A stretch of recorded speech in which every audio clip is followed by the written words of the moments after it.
Halo semuanya, welcome back to Kelas Rizky. Kami dari kelompok 2 akan mempresentasikan mengenai materi akuisisi dengan kepemilikan sebagian yang diampu oleh dosen kami, yakni Rizky Syahputra, SEMSI, CPA, CBV, CRA, CRP. Nah, sebelum kita membahas lebih jauh nih mengenai akuisisi dengan kepemilikan sebagian, ada baiknya kita berkenalan dengan kelompok 2 terlebih dahulu dari kelas AK6A. Yang pertama ada Alfiani dengan NIM 2005081013. Yang kedua saya sendiri yaitu Arlin Ananda Ginting Munte dengan NIM 2005081017. Yang ketiga ada Itro Nathanael Sinamo dengan NIM 2005081085. Dan yang terakhir ada Jessica Maria Magdalena dengan NIM 2005081099. Nah, untuk materi akuisisi dengan kepemilikan sebagian, kita akan membahas 3 judul penting dan yang paling utama. Yang pertama ada latar belakang, yang kedua ada tujuan pembelajaran, dan yang ketiga ada manfaat pembelajaran dari materi akuisisi dengan kepemilikan sebagian. Yang pertama ada latar belakang. Pada era maju sekarang, persaingan perdagangan akan semakin ketat. Kondisi ini menuntut setiap perusahaan untuk mengembangkan strategi yang baik agar tetap bertahan. Maka dari itu, perusahaan perlu mengembangkan suatu strategi yang tepat agar perusahaan dapat mempertahankan eksistensinya dan memperbaiki kinerjanya. Perusahaan akan mengalami berbagai kondisi, yaitu pertumbuhan dan berkembang secara dinamis. Berbeda pada kondisi statis dan mengalami proses kemunduran atau pengkerutan. Dalam rangka tumbuh dan berkembang ini, perusahaan bisa melakukan ekspansi bisnis dengan memilih salah satu di antara 2 jalur alternatif, yaitu pertumbuhan dari dalam perusahaan atau internal growth dan pertumbuhan dari luar perusahaan atau external growth. Nah, apa sih itu pertumbuhan internal dan pertumbuhan eksternal? Pertumbuhan internal adalah ekspansi yang dilakukan dengan membangun bisnis atau unit bisnis baru dari awal atau startups bisnis, dan jalur ini memerlukan berbagai tahapan, mulai dari riset pasar, desain produk, perekrutan tenaga ahli, tes pasar, pengadaan dan pembangunan fasilitas produk sebelum perusahaan menjual produknya ke pasar. Sebaliknya, pertumbuhan eksternal dilakukan dengan membeli perusahaan yang sudah ada. Akuisisi adalah strategi pertumbuhan eksternal dan merupakan jalur cepat untuk mengakses pasar baru produk tanpa harus membangun dari awal. Nah, untuk apa sih kita belajar akuisisi dengan kepemilikan sebagian? Nah, ada 3 tujuan pembelajaran. Yang pertama, memahami apa itu kombinasi bisnis melalui materi yang disampaikan. Materi yang disampaikan kali ini yakni akuisisi dengan kepemilikan sebagian. Yang kedua, untuk mengetahui keuntungan menggunakan konsep kombinasi bisnis, khususnya akuisisi dengan kepemilikan sebagian. Dan yang terakhir adalah untuk mengetahui sistem pencatatan keuangan dalam kombinasi bisnis. Sekali lagi, khususnya dalam akuisisi kepemilikan sebagian. Nah, adapun manfaat pembelajaran dari materi yang kita pelajari ini ada 2. Yang pertama, sebagai bahan informasi dan referensi bagi pihak lain yang ingin melakukan penelitian di masa mendatang. Dan yang kedua, berguna untuk menambah wawasan dan pengetahuan serta pengembangan ilmu pengetahuan bagi pembaca ataupun kalangan umum, khususnya para pengusaha. Selanjutnya kita masuk ke materi pembahasan. Nah, di video kali ini kita akan membahas 8 materi. Yang pertama yaitu adalah pengertian akuisisi. Akuisisi adalah proses pengambil alihan suatu perusahaan yang dilakukan dengan cara membeli saham mayoritasnya. Akuisisi ini dapat dirumuskan sebagai A plus B sama dengan A plus B. Dengan catatan, perusahaan A mengakuisisi lebih dari 50% saham perusahaan B, dan perusahaan A memperoleh pengendalian terhadap perusahaan B. Dalam akuisisi saham, perusahaan yang diakuisisi tidak likuidasi. Dalam artian, kedua perusahaan ini akan terus beroperasi sebagai perusahaan terpisah, namun tetap berhubungan. Materi yang kedua yaitu adalah jenis akuisisi.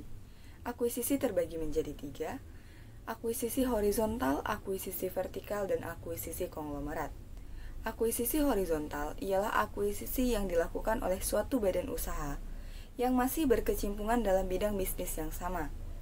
Akuisisi vertikal adalah akuisisi yang dilakukan oleh suatu badan usaha yang bergerak di bidang industri hilir dengan hulu atau sebaliknya. Sedangkan akuisisi konglomerat ialah akuisisi badan usaha yang tidak memiliki bidang bisnis yang sama atau tidak saling berkaitan. Akuisisi jenis ini lebih didorong oleh motivasi memperbesar kerajaan bisnis konglomerat. Adapun manfaat melakukan akuisisi ialah yang pertama mendapatkan cash flow dengan cepat karena produk dan pasar sudah jelas. Yang kedua, memperoleh kemudahan dana atau pembiayaan karena kreditur lebih percaya dengan perusahaan yang telah berdiri dan mapan. Yang ketiga, memperoleh karyawan yang telah berpengalaman. Yang keempat, mendapatkan pelanggan yang telah mapan tanpa harus merintis dari awal. Yang kelima, memperoleh sistem operasional dan administratif yang mapan. Yang keenam, mengurangi risiko kegagalan bisnis karena tidak harus mencari konsumen baru. Yang ketujuh, menghemat waktu untuk memasuki bisnis baru. Yang kedelapan, memperoleh infrastruktur untuk mencapai pertumbuhan yang lebih cepat. Yang kesembilan, merupakan investasi yang menguntungkan. Yang kesepuluh, memperoleh kendali atas perusahaan lain. Yang kesebelas, menguasai pasokan bahan baku dan bahan penolong. Yang ke-12, melakukan diversifikasi usaha. Yang ke-13, memperbesar ukuran perusahaan. Yang ke-14, memperkecil resiko usaha. Yang ke-15, memperkecil tingkat persaingan usaha. Yang ke-16 dan sekaligus yang terakhir, memperoleh teknologi baru milik perusahaan lain. Faktor kegagalan akuisisi. 1. Perusahaan target memiliki kesesuaian strategi yang rendah dengan perusahaan pengambil alihan. Yang kedua, hanya mengandalkan analisis strategi yang baik tidaklah cukup untuk mencapai keberhasilan akuisisi. Yang ketiga, tidak ada kejelasan mengenai nilai yang tercipta dari setiap program akuisisi. Yang keempat, pendekatan integrasi yang tidak disesuaikan dengan perusahaan target, yaitu observasi, preservasi, atau simbiosis. Yang kelima, rencana integrasi yang tidak disesuaikan dengan kondisi lapangan. Yang keenam, tim negosiasi yang berbeda dengan tim implementasi, yang akan menyulitkan proses integrasi. Yang ketujuh, ketidakpastian, ketakutan dan kegelisahan di antara staf perusahaan yang tidak ditangani. Untuk itu, tim implementasi dari perusahaan pengambil alihan harus menangani masalah tersebut dengan kewibawaan, simpati, dan pengetahuan untuk menumbuhkan kepercayaan dan komitmen mereka pada proses perusahaan integrasi. Yang ke-8, pihak pengambil alihan tidak mengkomunikasikan perencanaan dan pengharapan mereka terhadap karyawan perusahaan target, sehingga terjadi kegelisahan di antara karyawan. Selain faktor kegagalan akuisisi, ada juga faktor keberhasilan akuisisi, yaitu A. Melakukan audit sebelum akuisisi, B. Target perusahaan dalam keadaan baik, C. Memiliki pengalaman akuisisi, D. Perusahaan target relatif kecil, dan E. Melakukan akuisisi yang bersahabat. Akuisisi dengan kepemilikan sebagian. PSAK 65 revisi tahun 2014 mensyaratkan entitas induk untuk menyajikan secara terpisah bagian dari kepentingan dan pengendali pada entitas dalam laporan posisi keuangan konsolidasian. Hal ini dimaksudkan untuk menunjukkan kepada pengguna laporan keuangan seberapa besar dari aset bersih yang dimiliki entitas anak yang tidak dikuasai oleh entitas induk. Dalam hal ini, nilai yang didistribusikan kepada kepentingan dan pengendali termasuk bagian laba rugi dan setiap komponen yang diakui sebagai bagian penghasilan komprehensif lain. Kemudian, menurut PSAK 65 tahun 2014, Suatu entitas atau perusahaan dianggap memiliki pengendalian pada entitas lain jika dan hanya memiliki seluruh hal berikut, yaitu kekuasaan dan investasi. Yang pertama, exposure atau hak atas imbal hasil variabel dari keterlibatannya dengan investasi.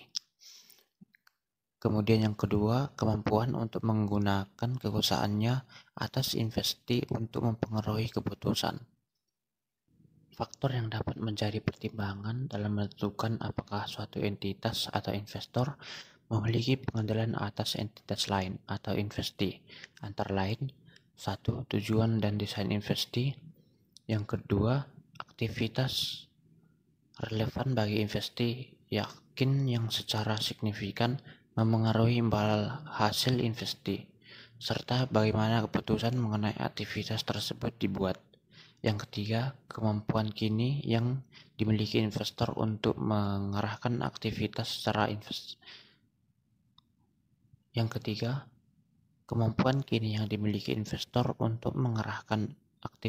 relevan investasi. Yang keempat, ketereksposan investor atau dimilikinya hak atas imbal hasil variabel dari keterlibatannya dengan investasi. Yang kelima, kemampuan untuk menggunakan kekuasaannya.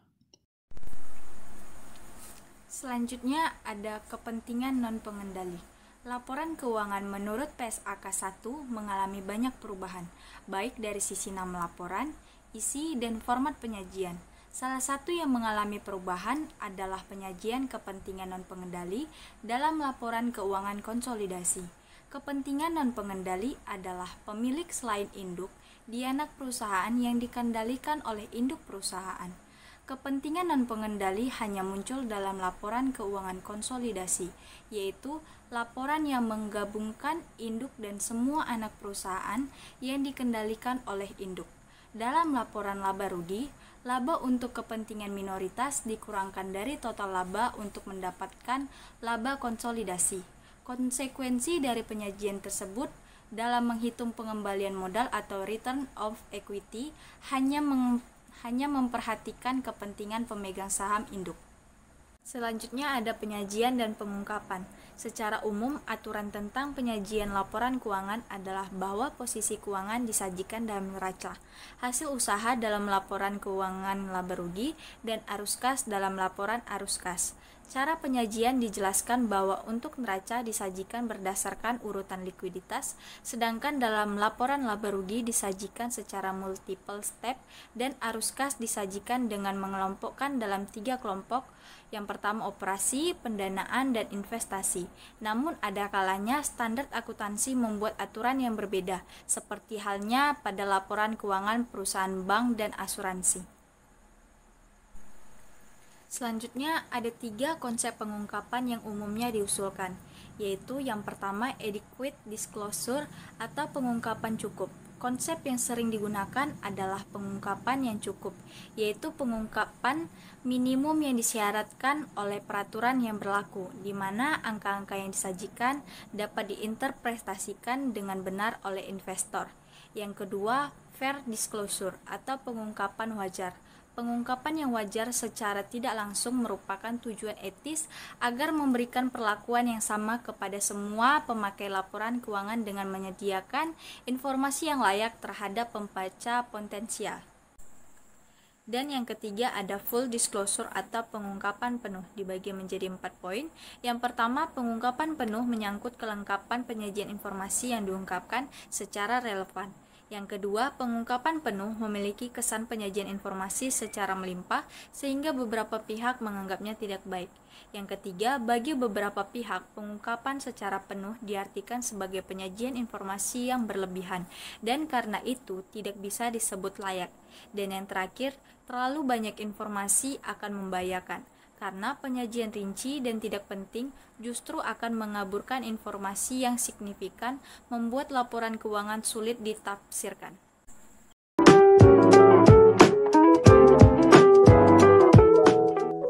Itro adalah seorang bos di perusahaan besar, yaitu PT. Setelah tamat SMA, ia memberanikan diri untuk membuka perusahaan kecil-kecilan di bidang jual beli tas. Ternyata, tas yang diproduksi sangat diminati di zaman sekarang sehingga membuat usaha Itro menjadi berkembang pesat seperti sekarang. Dikarenakan perusahaannya sudah besar, ia mempunyai jadwal sangat padat. Hingga suatu pagi, ia baru sampai di kantor, tiba-tiba ada yang mengetuk pintu. Selamat pagi Pak, boleh saya masuk? Ya, silakan.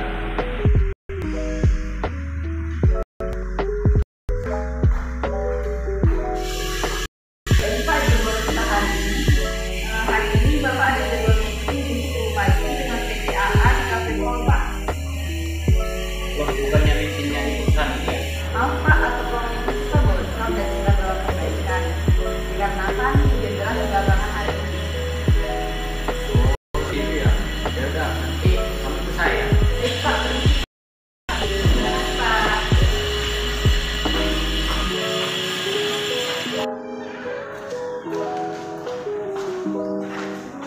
Mereka di meja nomor berapa? Itu Pak di meja nomor 13. Kemudian, keduanya menghampiri klien yang sudah sampai di Cafe Paul. Mereka berdiskusi sambil membicarakan permasalahan perusahaan yang sedang terjadi saat ini. Mereka cukup serius membahas masalah perusahaan tersebut. Kemudian, setelah beberapa jam, meeting pun selesai dan mereka saling berjabat tangan. Itro dan sekretarisnya, Alfi, pamit dari Cafe Paul. Tunggu. Kamu tadi juga saya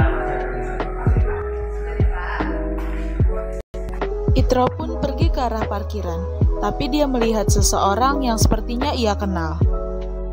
Sepertinya aku kenal mirip dengan karismaku dulu. Itro pun menghampirinya untuk memastikan apakah itu benar atau tidak. Kamu Jessica ya? Kamu itu kan Iya. Kamu ngapain? lagi bahas masalah perusahaan sama sekretaris aku. Oh, ini sekretaris kamu. Halo Pak, kenalin saya Alin Pak. Mari Pak, duduk.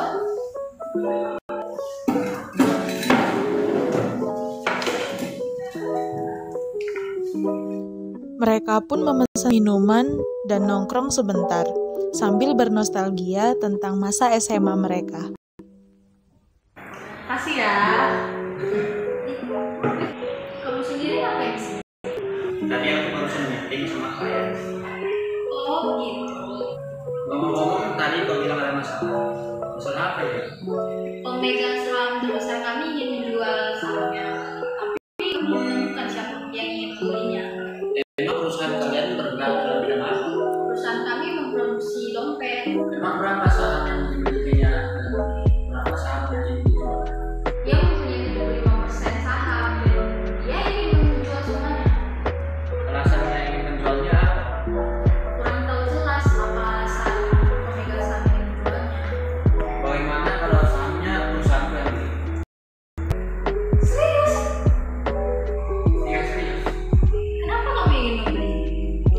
Ya, untuk memperluas jaringan bisnisku aja sih, biar bisnis kita bisa bekerja sama gitu. Baik, nanti kami rapatkan pada RUTS. Baiklah. Bolehkah aku minta nomor kamu biar kelanjutannya nanti dikabarin oleh sekretarisku? Iya, boleh. Arlin, tolong catat ya. Baik Bu. Coba silakan Bu nomornya. Nanti aku kasih nomor sekretarisku ke sekretaris kamu dan mereka bisa saling kontak. Oke, Bro, makasih ya. Sama kalau gitu, aku balik dulu ya. Kenapa buru-buru? Iya, mau balik dulu. Ada teman yang ketinggalan dan aku harus balik ke kantor. Baiklah, sampai Oke, kalau gitu, see you. see you. Itro pun pulang lebih dahulu dari Jessica dan Arlin.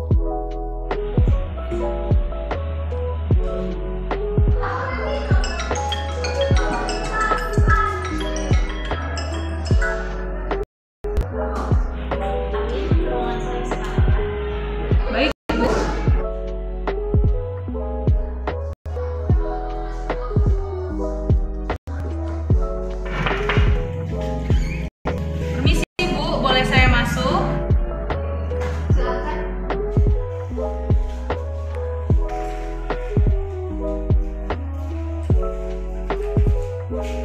Ada yang bisa saya bantu, Bu? Tolong kamu buatkan jadwal untuk rapat umum pemegang saham. Kita akan membahas hal kemarin yang kami. Baik, Bu. Ada lagi yang bisa saya bantu? Tidak ada, kamu boleh kembali ke ruangan kamu. Baik, Bu. Permisi, Bu.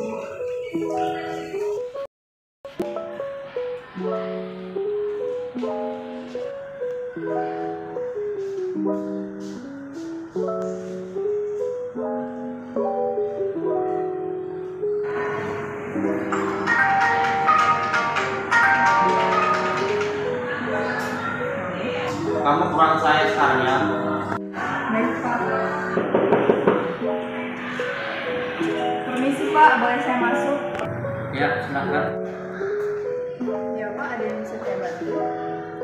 Ini ada nomor sekretaris dari perusahaan AC namanya Arlin. Perusahaan kita akan membeli 75% saham dari mereka. Silahkan kamu hubungi untuk informasi lebih lanjut ya. Baik, Pak. Ada lagi yang bisa saya bantu? Tidak, kamu boleh kembali ke ruangan kamu. Baik, Pak. Terima kasih.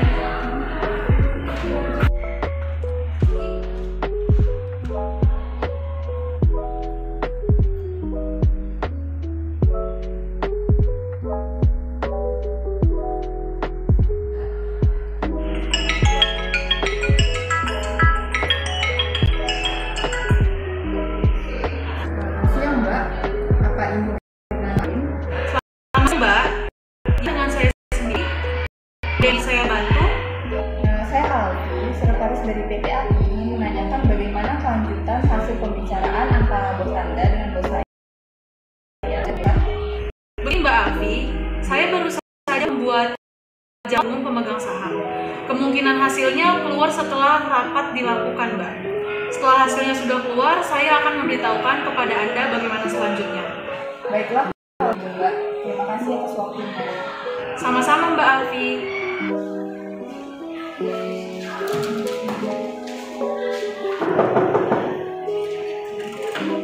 Permisi, Pak. Boleh saya masuk? Ya, ada apa?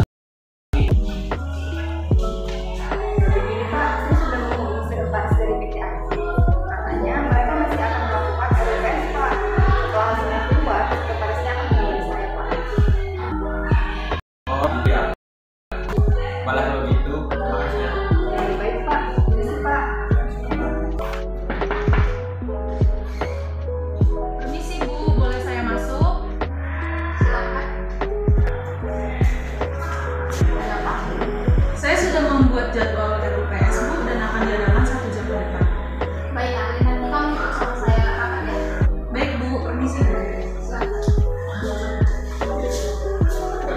Baik, semua sudah kumpul di sini. Sudah, Bu. Baik, kita akan mulai rapat ini. Baik, terima kasih atas kedatangannya. Di sini kami mau mempresentasikan mengenai pembagian saham kami. Rapat pun berjalan selama 1,5 jam dengan para pemegang saham di perusahaan PT Aji. Sekian rapat kita hari ini. Sekian dan terima kasih.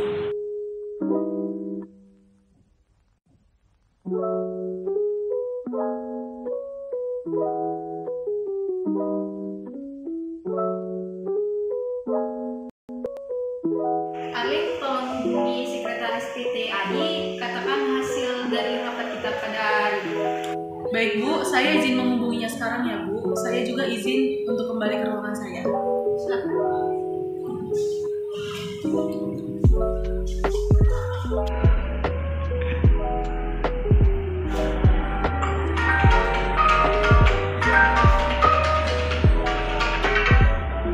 Halo, selamat sore. Apakah saya berbicara dengan Mbak Alfi? Selamat sore. Ya, dengan saya sendiri. Ada yang bisa saya bantu? Saya Arlin, Mbak. Saya ingin menyampaikan hasil rapat kami. Bahwasannya para pemegang saham setuju untuk perusahaan Anda membeli saham perusahaan kami. Perusahaan kami memutuskan besok diadakan rapat presentasi tentang Anda sebelum sah membeli saham perusahaan kami dan membawa sampel produk perusahaan. Begitu ya, Mbak. Saya akan memberitahu bos saya terlebih dahulu, baru saya akan menghubungi Mbak Alfi nanti ya. Baik kalau begitu, selamat sore. Selamat sore, Mbak. Permisi, Pak. Boleh saya masuk? Ya,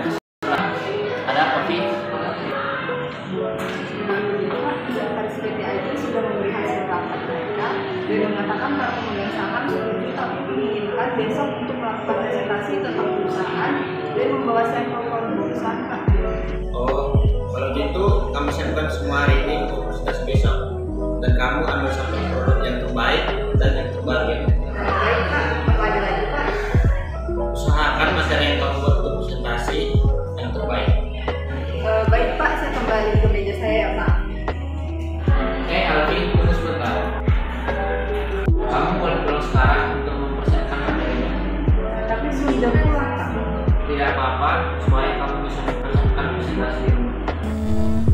Sepertinya aku akan begadang hari ini. Baik Pak, terima kasih Pak. Saya permisi dulu.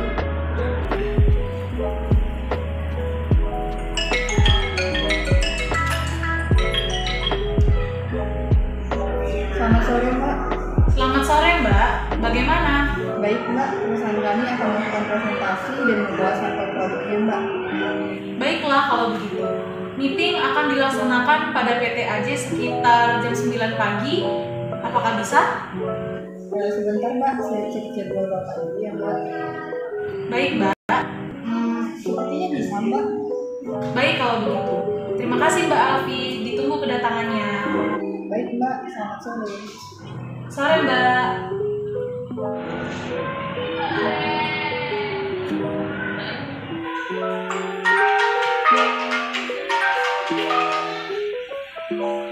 Halo, kamu ke ruang saya. Baik Pak. Permisi Pak. Ya, silakan. Apa jadwal saya hari ini? Jam 9 Bapak ada meeting dengan PT AJ Pak. Materinya untuk siapkan. Sudah selesai Pak. Bagus, terima kasih Alfi. Nanti kamu ikut saya dan pelajari materinya ya. Sama-sama Pak. Baik Pak. Oke, silakan kembali ke meja. Baik Pak, permisi Pak. Sesampainya di kantor AJ, Itro dan Alfi disambut oleh Arlin dan dituntun untuk ke ruang meeting. Selamat pagi Pak Itro dan Mbak Alfi. Selamat datang di PT AJ. Mari saya antarkan ke ruangan meetingnya. Selamat pagi Alfi, terima kasih atas sambutannya. Mari. Mari. Silakan masuk Bapak dan Mbak. Sebentar saya panggilkan Ibu Jessica-nya dulu ya. Terima kasih. Sementara Itro dan Alfi menunggu di ruang rapat, Arlin memanggil Jessica untuk segera bergabung ke ruang rapat bersama klien mereka. Permisi Bu, boleh saya masuk? Silakan.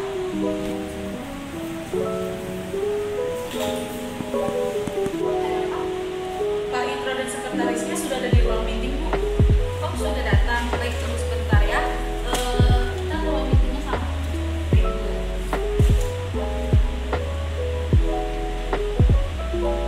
Mari Bu.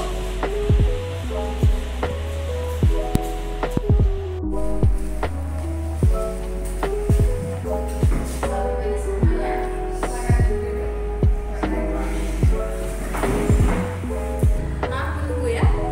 Tidak masalah, klien kami juga baru disambut oleh sekretarismu. Baik, langsung saja kita mulai rapat pagi hari ini. Sebelum perusahaan kami menyetujui Anda membeli saham kami, bolehkah saya mengetahui tentang perusahaan Anda? Tentu saja boleh. Untuk hal ini saya serahkan ke sekretaris saya. Izin untuk semuanya, saya akan menjelaskan tentang perusahaan kami. Perusahaan kami bernama Elis Indah atau biasa disebut dengan AI. Perusahaan kami berdiri sejak tahun 2015, bergerak di bidang produksi tas kulit. Produk kami menggunakan bahan yang berkualitas seperti bahan kulit saude yang memiliki tekstur lembut dan halus dan tidak cepat panas bila terkena matahari. Selain itu, kita juga memakai bahan kulit nubuk. Secara kasat mata, bahan dengan kulit nubuk ini memiliki tampilan yang hampir sama dengan kulit saude. Hanya saja, bahan utama yang digunakan untuk membuat kulit nubuk diambil dari bagian terluar kulit binatang yang dihaluskan. Bahan kulit nubuk biasanya lebih tebal daripada bahan kulit saude. Dan yang terakhir, kita menggunakan bahan kulit grain yang memiliki tingkat ketahanan paling tinggi dan elastisitas yang jauh lebih baik dibanding bahan kulit lainnya. Mungkin itu saja perkenalan singkat perusahaan kami. Terima kasih untuk kesempatan yang telah diberikan kepada kami untuk menjelaskan perusahaan kami. Oh begitu. Kalau begitu saya boleh lihat produk kalian? Ya, tentu saja boleh.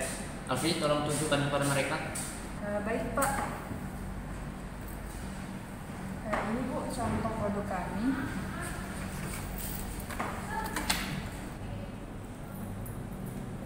Wah itu cantik sekali. Ini lu coba lihat. Iya ya Bu, bagus sekali tasnya. Ya, benar. Perusahaan kami akan memproduksi sesuai dengan yang lainnya sekarang. Diproduksi dengan sesimpel mungkin dan mengutamakan kualitas yang baik dan mengusahakan supaya tidak ketinggalan zaman. Apakah ini terbuat dari kulit? Ya, benar. Wah bagus sekali ya. Terima kasih. Kemarin saya belum menanyakan tentang hal ini. Tentang apa? Dengan harga berapa pemegang saham sebelumnya menjual 75% saham tersebut? Ia menjual seharga 1,2 M. Apakah itu tidak terlalu tinggi? Tentu saja tidak. Oh, baiklah kalau gitu. Ada nilai wajar dari kepentingan non pengendali sebesar 300 juta, sedangkan nilai wajar seluruh aset dan liabilitas PT AJ sebesar 1,4 miliar. Nilai buku dari seluruh ekuitas PT AJ adalah sebesar 1,2 miliar, sehingga terdapat diferensial dari akuisisi ini sebesar 300 juta yang dialokasikan pada goodwill sebesar 100 juta dan aset teridentifikasi lainnya sebesar 200 juta, atau boleh dilihat masing-masing di atas meja kalian. Oh, begitu. Apakah kamu setuju? Ya, setuju. Baik, silakan tanda tangan untuk persetujuannya. Silakan Pak di sini.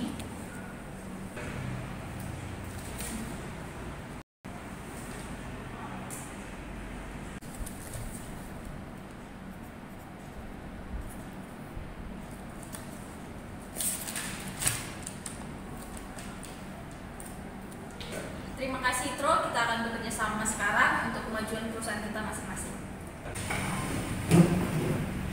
Senang kerjasama dengan perusahaan kamu.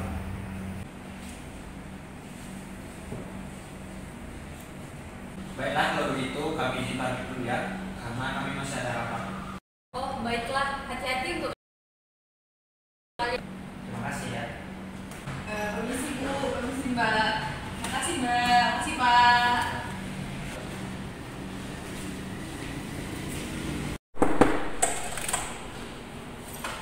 Permisi Pak, boleh saya masuk? Ya, silakan masuk.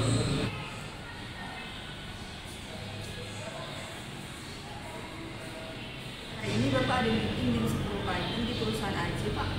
Loh, kok kamu baru memberitahu saya? Maaf Pak, saya sudah memberikan jadwal Bapak kepada Bapak semalam setelah Bapak memintanya kepada saya. Hah? Iya kan? Iya Pak, Bapak juga sudah membacanya Pak.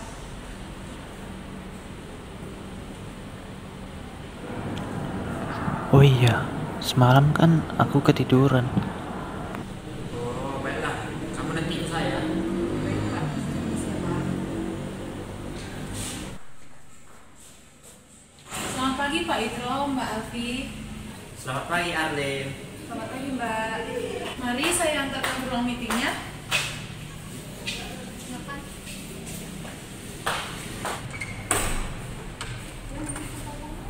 Mari Pak, Mbak silakan masuk. Saya panggilkan dulu Ibu Jessica-nya sebentar ya.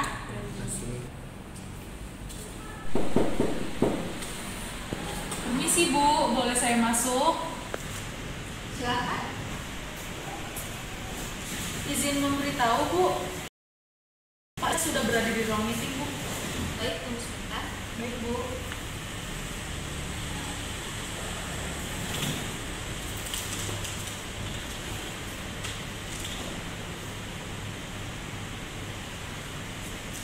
Ayo. Mari Bu.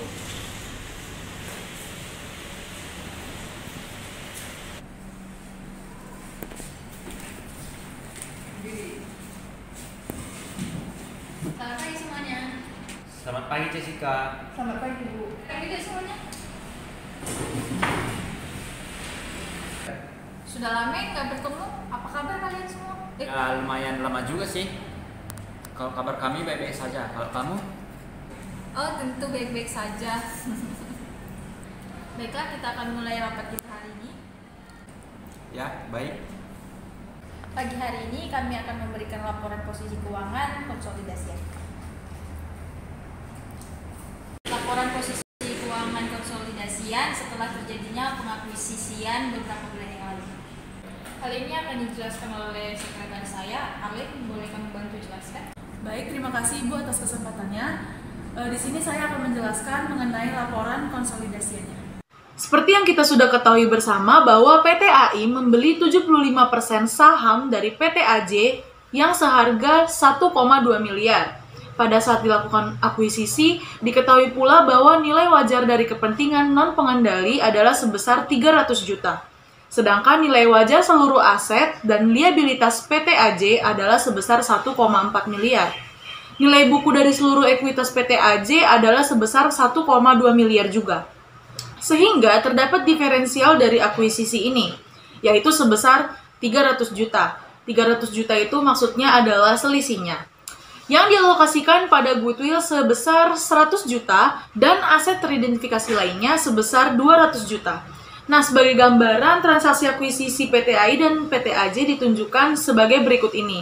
Kita bisa lihat bersama bahwa nilai investasinya tadi sudah kita sebutkan, yakni sebesar 1,2 miliar. Sedangkan nilai buku kita dapat dari saham biasa senilai 800 juta dan saldo labanya sebesar 400 juta. Maka kita mengetahui total nilai buku yaitu jumlah saham biasa dengan saldo laba yaitu sebesar 1,2 miliar. Dan porsi kepemilikannya sudah disebutkan juga di awal yakni sebesar 75%. Maka 75% dari 1,2 miliar adalah 900 juta. Nilai tersebut merupakan nilai buku atas kepemilikan yang diakuisisi. Nah, perbedaan antara nilai investasi dan nilai buku adalah sebesar 300 juta. Nah, 300 juta tadi sebagai diferensial adalah perbedaan yang dimaksud. Kemudian, PT AI akan mencatat transaksi akuisisi tersebut dengan jurnal investasi pada PT AJ di debit dan kas di kredit sebesar 1,2 miliar. Jurnal tersebut untuk mencatat pembelian saham PT AJ. Nah, untuk pengonsolidasian laporan keuangan sesaat setelah akuisisi, kita membutuhkan yang namanya jurnal eliminasi. Di sini kita membutuhkan 2 jurnal eliminasi. Jurnal yang pertama adalah saham biasa dari PT AJ di debit sebesar 800 juta, kemudian saldo laba di debit sebesar 400 juta, dan diferensial di debit sebesar 300 juta, mengkreditkan investasi pada PT AJ sebesar 1,2 miliar, dan mengkreditkan kepentingan non-pengendali sebesar 300 juta. Jurnal ini dicatat untuk mengeliminasi saldo awal investasi. Jurnal yang kedua untuk pengeliminasian, yaitu jurnal eliminasi yang dialokasikan untuk diferensial. Jurnal ini dicatat sebagai berikut. Persediaan di debit sebesar 50 juta dan tanah di debit sebesar 210 juta. Goodwill dicatat di debit sebesar 100 juta, mengkreditkan diferensial sebesar 300 juta, dan bangunan dan peralatan 60 juta berada di sisi kredit. Jurnal tersebut juga untuk mencatat pengeliminasian saldo awal investasi. Nah, laporan posisi keuangan konsolidasian PT AI dan entitas anak setelah melakukan transaksi akuisisi dapat dilihat sebagai berikut. Nah, kita lanjut ke konsolidasian pada periode akuisisi. Melanjutkan ilustrasi akuisisi sebelumnya bahwa PT AI melakukan akuisisi terhadap PT AJ, terdapat informasi neraca saldo dari kedua perusahaan tersebut pada periode 31 Desember 2015. Dengan informasi yang sama dengan yang sebelumnya, diketahui bahwa selama tahun berjalan itu, PT AI mengumumkan dan membagikan dividen sebesar 300 juta. Sedangkan PT AJ mengumumkan dan membagikan dividen sebesar 50 juta. PT AI sebagai perusahaan yang mengakuisisi PT AJ akan mencatat transaksi tersebut terkait penerimaan dividen dari anak perusahaan. Mereka mencatat jurnalnya sebagai berikut. Kas didebit sebesar 37.500.000 dan investasi pada PT AJ dikredit sebesar 37.500.000. Transaksi tersebut dicatat untuk mencatat penerimaan dividen dari PT AJ. Perhitungannya didapat dari 50 juta dari PT AJ yang dikalikan dengan porsi kepemilikan sebesar 75%. Nah, berikut ini adalah neraca saldo PT AI dan PT AJ per 31 Desember 2015. Nah, selama tahun berjalan, PT AJ melaporkan perolehan laba sebesar 200 juta yang dapat dihitung dari menjumlahkan seluruh pendapatan lalu dikurangi dengan seluruh beban yang dilaporkan. Atas laba bersih yang dilaporkan ini, PT AI sebagai pemilik dapat mengakui perolehan pendapatan sebesar porsi kepemilikannya sendiri atas PT AJ berdasarkan metode ekuitas. Pencatatannya adalah sebagai berikut. Di periode 31 Desember 2015, investasi atas PT AJ didebit sebesar 150 juta, mengkreditkan bagian laba atas PT AJ, yakni sebesar 150 juta juga. Jurnal tersebut dicatat untuk pengakuan penghasilan dari PT AJ. Jadi laba bersih tadi 200 juta dikali dengan persentase kepemilikan yaitu sebesar 75% didapatlah 150 juta. Selain itu, untuk mengakui penghapusan diferensial yang terjadi selama periode berjalan, maka PT AI akan mencatat jurnal sebagai berikut. Bagian laba atas PT AJ yaitu sebesar 50 juta didebit, kemudian mengkreditkan investasi pada PT AJ sebesar 50 juta. Jurnal tersebut dicatat untuk menyesuaikan diferensial terkait persediaan yang terjual, yakni 50 juta dikalikan dengan 100%. Kemudian jurnal selanjutnya yang dapat dicatat yaitu investasi pada PT AJ didebit sebesar 5 juta dan bagian laba atas PT AJ dikredit sebesar 5 juta. Untuk menyesuaikan diferensial terkait bangunan dan persediaan, 5 juta dikali dengan 100%. Nah, kita bisa melihat perhitungan kepemilikan antara PT AI atas PT AJ per 31 Desember 2015 sebagai berikut. Jurnal eliminasi yang dibuat untuk mengeliminasikan segala pengakuan penghasilan investasi pada buku entitas induk, serta mengeliminasikan bagian dividen entitas induk yang diumumkan oleh anak perusahaan selama periode berjalan adalah sebagai berikut. Bagian laba atas investasi PT AJ yaitu sebesar 105 juta, kemudian mengkreditkan dividen yang diumumkan sebesar 37.500.000, kemudian investasi pada PT AJ dikredit sebesar 67.500.000. Pencatatan tersebut dicatat untuk mengeliminasi pengakuan penghasilan pada PT AJ. Atas pengakuan yang dilakukan oleh kepentingan non-pengendali tersebut, maka jurnal eliminasi yang perlu dibuat untuk disajikan yaitu sebagai berikut. Bagian laba atas investasi sebesar 50 juta di sisi debit, mengkreditkan dividen diumumkan sebesar 12.500.000 dan kepentingan non-pengendali di sisi kredit juga sebesar 37.500.000. Jurnal tersebut untuk mengeliminasi bagian kepentingan non-pengendali atas penghasilan dari PT AJ. Nah, pencatatan jurnal eliminasi tersebut adalah sebagai berikut. Saham biasa dari PT AJ sebesar 800 juta di debit, kemudian saldo laba sebesar 400 juta di debit, diferensial sebesar 300 juta di debit, mengkreditkan investasi pada PT AJ senilai 1,2 miliar, dan kepentingan non-pengendali dikredit sebesar 300 juta. Jurnal tersebut untuk mencatat pengeliminasian saldo awal investasi. Diketahui bahwa munculnya diferensial disebabkan oleh kenaikan nilai wajar tanah yaitu sebesar 210 juta. Dan kemudian kenaikan nilai wajar dari persediaan juga yakni sebesar 50 juta dan penurunan nilai wajar bangunan dan peralatan sebesar 60 juta. Serta sisanya teridentifikasi sebagai goodwill yaitu sebesar 100 juta. Sehingga jurnal eliminasi yang dibuat untuk mengalokasikan diferensial kepada aset-aset teridentifikasi yang diperoleh maupun goodwill adalah sebagai berikut. Beban pokok penjualan sebesar 50 juta di debit, tanah di debit sebesar 210 juta, Goodwill didebit sebesar 100 juta, mengkreditkan bangunan dan peralatan sebesar 60 juta, dan diferensial dikredit sebesar 300 juta. Jurnal tersebut untuk mencatat pengalokasian diferensial terhadap aset teridentifikasi. Terjadi penurunan nilai wajar dari bangunan dan peralatan, yakni sebesar 60 juta. Penurunan nilai wajar tersebut akan dialokasikan selama masa manfaat tersisa dari bangunan dan peralatan, yakni 12 tahun. Maka terdapat pengurangan nilai penyusutan sebesar 60 juta dibagi dengan 12, yakni 5 juta per tahun. Jadi, jurnal eliminasi yang diperlukan adalah akumulasi penyusutan bangunan dan peralatan di debit sebesar 5 juta, mengkreditkan beban penyusutan sebesar 5 juta. Ini merupakan pencatatan pengakuan beban penyusutan aset teridentifikasi yang disusutkan. Nah, tabel berikut ini menyajikan kertas kerja konsolidasian untuk PT AI dan entitas anak. Pada tabel tersebut dapat terlihat proses penyusunan laporan keuangan konsolidasian menggunakan bantuan kertas kerja konsolidasian dengan prosedur yang telah dijelaskan sebelumnya. Kita bisa perhatikan ini merupakan kertas kerja konsolidasian PT AI dan entitas anak per 31 Desember 2015.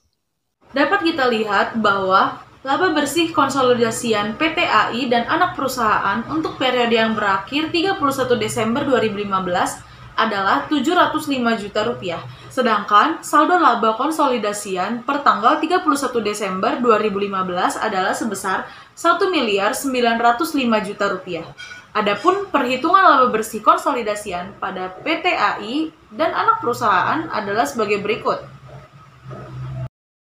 Berdasarkan perhitungan sebelumnya, dapat terlihat bahwa ketika anak perusahaan dimiliki sepenuhnya oleh perusahaan induk, serta tidak ada penyesuaian komponen-komponen tertentu, laba rugi konsolidasian adalah sama dengan laba rugi yang dilaporkan oleh perusahaan induk. Sedangkan perhitungan saldo laba konsolidasian PT AI dan entitas anak per 31 Desember 2015 adalah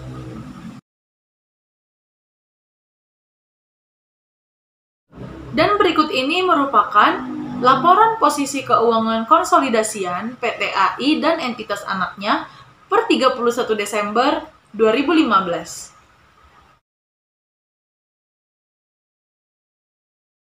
Baiklah, sudah cukup jelas. Senang bekerja sama dengan perusahaan Anda. Saya harap hubungan kerjasama kita tetap baik. Amin, semoga aja. Kalau begitu, kami izin ke kantor dulu ya.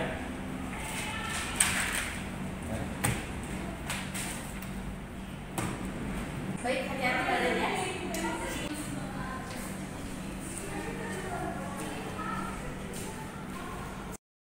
Sekian contoh drama di atas. Cerita ini hanya fiktif belaka.